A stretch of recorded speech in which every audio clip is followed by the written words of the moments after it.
Welcome back to Social 20-1. This is Lesson 8, the Aftermath of World War I. This lesson has 5 fairly ambitious outcomes. Recall the cost of the war, identify the competing goals at the Paris Peace Conference, identify Wilson's 14 points, and the principle of self-determination, explore the creation and the limitations of the League of Nations, and understand that the Treaty of Versailles created a flawed peace that sowed the seeds for another war. Let's begin with outcome 1. Recall the cost of the war. Here it claims that there are 10 million people died, and it shows some of the destruction. Here, there's maybe a more detailed look at the destruction of the war. So one way to measure the cost is the amount of individuals' lives impacted, so that it begins with that. And then there's some financial numbers here as well. So that'll help you answer outcome 1. Outcome 2, identify the competing goals at the Paris Peace Conference. So here we go with that. Specifically, we're going to take note of the big 3. This tells you what the Paris Peace Conference was. Originally, the Paris Peace Conference wasn't meant to be the actual peace conference. It was a pre-conference so that there could be some consensus among the big 3, but then more and more people showed up in Paris, and it became the conference to provide peace at the end of the war. Here's some cartoons and some other sources about the ideas around the world at the time. This cartoon by a British artist appeared in Punch on the 19th of February 1919, and the caption reads, German criminal to the Allied police, "Hey, I can stop, you're hurting me." So a subject of some controversy at the time was, to what extent would Germany be punished? And here the cartoonist is saying that, although the police, showing the French police and the British police, are hurting him, aside, he says to himself, the German says to himself, if I only whine enough, I may be able to wiggle out of this yet. And that's this idea that, maybe Germany had to be hurt because of its criminal nature. Here's a source from a speech by a British politician standing for election as an MP in 1918. Germany is going to pay. We will get everything you can squeeze out of a lemon and a bit more. The Germans should hand over everything they own. So it's not only an international topic, but it becomes a national topic. It becomes a topic during the British election. To what extent should we be punishing Germany for the cost of this war? Some politicians will want more from Germany than others. Woodrow Wilson. We have assembled here, in Paris, at Versailles, for 2 purposes. To make the peace settlements and also to secure the future peace of the world. You notice that Woodrow Wilson's not talking about to get our payment, to get our pound of flesh from the Germans. He's talking about making peace and ensuring future peace, not to punish Germany, not to get reparations. That's a different paradigm. Source F here. Out of the horror of the war came a belief that nations should join together to keep the peace. And that's kind of a prelude to the League of Nations. It alludes to internationalism and ultimately supranationalism. We got Lloyd George of Britain saying, when asked how he thought about what was being done at Versailles, he said, he's talking about his own accomplishments, not badly considering I was seated between Jesus Christ and Napoleon, saying, Woodrow Wilson is Christ. He's very idealistic. He's a pacifist, in the sense he's looking at peace and not punishment. And Napoleon wants to use this as an opportunity to punish Germany, and the French want to control, Germany and Europe because of this.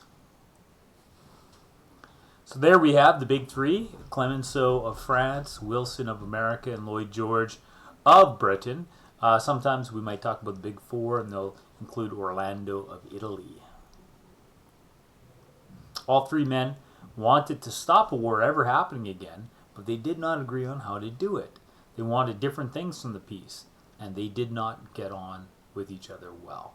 Clemenceau, big idea. If you're going to take away one thing, Clemenceau, the French, they wanted revanche. They wanted revenge. They wanted to punish the Germans. They wanted to make Germany pay. They thought that they needed to permanently weaken Germany so France would never be invaded again.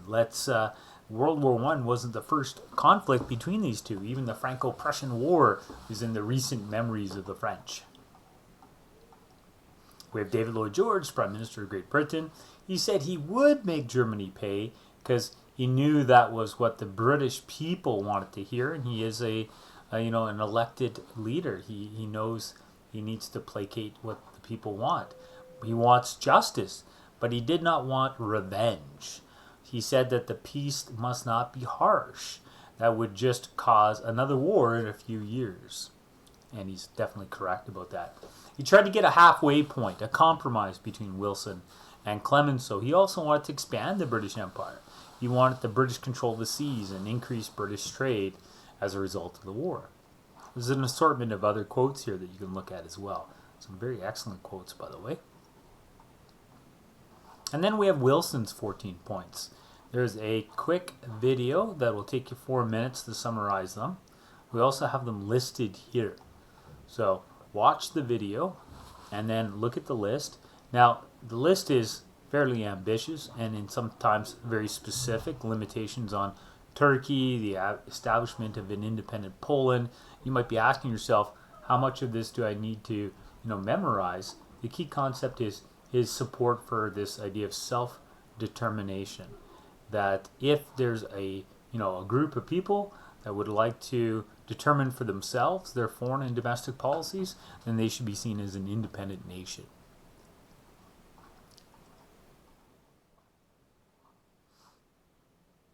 So that's the key thing. And he also, another key point, I guess, of the 14 points is his support for an international arena where nations could meet and air their grievances, where countries could talk, and he called that the League of Nations. So that's the outcome there. 2 and 3, identify the competing goals and identify Wilson's 14 points. Next up we have the creation and the limitation of the League of Nations. Now the limitation is probably the easiest point to talk about. The limitation of the League of Nations is mostly that when you think of the 20th century and the superpowers, you think of the Soviet Union and America, and they will not be in the League of Nations. You might be sitting there saying, well, I thought you just said this was Wilson's idea. Well, it is the President of America's idea, but the Congress, specifically the Senate, did not see the world as Wilson did. And specifically, the U.S. Senate wanted to retreat back into isolationism. And therefore, the U.S. Senate blocked the president's campaign to get America to join the league that was his creation. So this is a great example of the limited power of the President of the United States, in that he needs the Senate to ratify any of these foreign policy arrangements. In this case, the joining of the League of Nations. Another reason why you might say that the League ultimately fails is the Russians are being punished for dropping out of the war, and Russia at the birth time of the League of Nations, it's in a state of civil war as it becomes the Soviet Union, and therefore you have more power, you could argue, outside the League than within. You have these two superpowers, Soviet Union and America, outside the League. And then when you look at the members that are actually in the League, you have countries like Germany and you have countries like Italy, not Germany. You have countries like Italy and Japan and Britain and France that will be rivals in World War II. So you have as the four pillars of the League, four of the major combatants of World War II. So although they are the pillars of the League, like legs on a chair, it's hard for a leg or a chair to stand if you suddenly have legs that break away. And when the Japanese and the Italians both decide to start using their foreign policy to be aggressive and build empires, then what we end up getting is a league that can no longer stand. So what is the League of Nations? The idea of internationalism is defined here for you, so you can take note of that.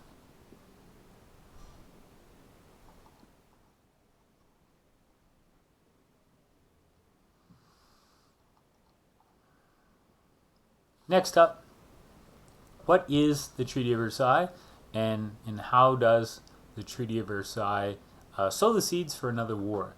We have a video, as long as the link is still good, it looks like it is, called Make Germany Pay. Definitely, first step, watch the video. The major content you need for this outcome is in the video. This will describe how the Treaty of Versailles punished Germany, and it will also go over these other objectives, the other four that we've already talked about. But specifically, there is some outlining here of the actual process, and then these are the main points of the treaty. Germany had to accept the blame. Clause 231, the war guilt clause. They had to accept that we caused the war. And as you may recall, the war was caused by militarism, alliances, imperialism, and nationalism. The first nations to jump into the war were the Serbs and the Austrians. It's hard to argue that the Germans on their own caused the war. So even as a non-German, I have difficulty with the clause 231, this idea that Germany caused the war. It's just not historically accurate. Germany had to pay reparations for the damage done during the war. And these reparations will help cripple the economy in the 1920s and create some of the economic chaos that will lead to political polarization and ultimately the rise of the Nazi Party. Germany was forbidden to have submarines. They're forbidden to have an air force. They could have a navy, but only 6 battleships. They could have an army, but just 100,000 men. And 100,000 men may seem like a lot, but their major rivals on their border, like the French, they don't have a limit to their army. So the French will have 1 million. The Poles will have 1 million. So this is creating a very vulnerable Germany. And Germany will lose a significant amount of territory. Even though Woodrow Wilson's talking about this idea of self-determination, that doesn't apply to the East Prussian Germans. It doesn't apply to the Germans who find themselves now living in what becomes Poland. Even though the majority of people in an area may be German, they may be forced to relocate so that this new state of Poland can have access to the ocean. So we have this area lost by the Germans, this area lost by the Germans. And even cities like Danzig will become a free city run by the League instead of Germany. There'll be areas of Germany that will be lost and will be reclaimed to the Alsace-Lorraine provinces will be reclaimed by the French. Areas that are permanently demilitarized. The Germans are not allowed to have troops along their border here. And even the Saar coalfields will be given to France for 15 years. So imagine how Canada would feel if Fort McMurray was given over to, our rival that beat us in war for 15 years. Germany was forbidden to ever unite with Austria. Even if the two countries decided, we want to form one country, the treaty said, no, you can't do that. So a lot of these limitations put upon Germany as a result of World War I are not fitting with what we saw as the pushing of Wilson's 14 points, specifically self-determination.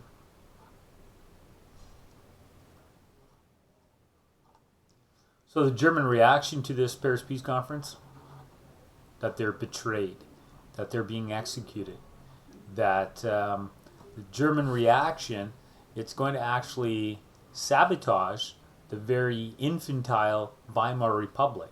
At the end of World War I, the autocrat, the Kaiser, will abdicate the throne, and we have a new political system in Germany, a democracy. But the democracy's legacy, its birth story, will be connected with this inability to negotiate diplomatically at the Paris Peace Conference. So, to some extent, the result of this for the Germans is that the German people begin to feel betrayed by the November criminals, those who end up participating in the armistice and finally the peace. And it'll lead to an implosion of the sentiment within Germany and people turning on democracy before they even really have a working democratic system. May the hand wither that signs this treaty. So we have the German Chancellor in June of 1919 saying, you know what, I'm going to quit. I'd rather quit than agree to sign this treaty. There's a lot of outrage back in Germany. It was unfair. It It was an imposed settlement, a dictate. So they are going. It's going to fuel anti-French sentiment, and it's going to fuel German nationalism.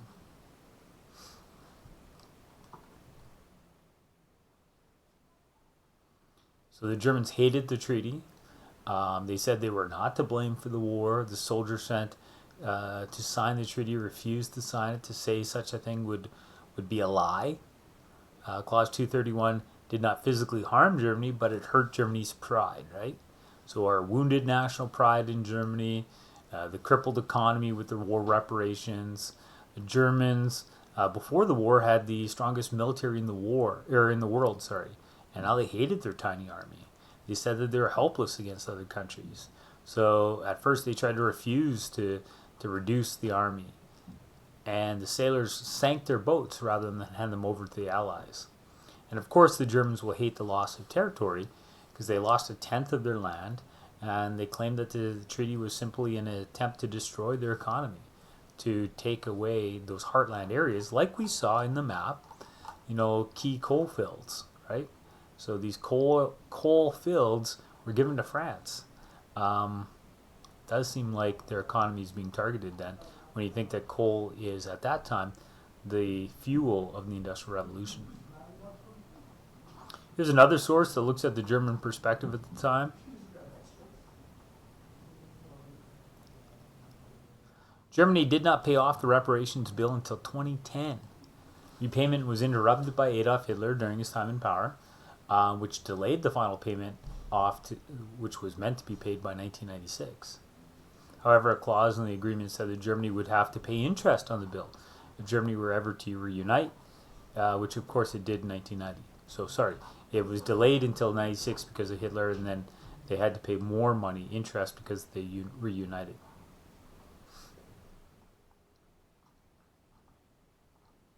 Again, there's those ideas of the big three and what they wanted. And, did they like the treaty? So Clemenceau was disappointed with the treaty. He wanted the treaty to be harsher. He wanted Germany to be split into small countries. Lloyd George also disliked the treaty. He thought the treaty was far too harsh, would ruin Germany, and cause another war within 25 years. And he's absolutely right. It was even sooner than 25 years. It was 20 years.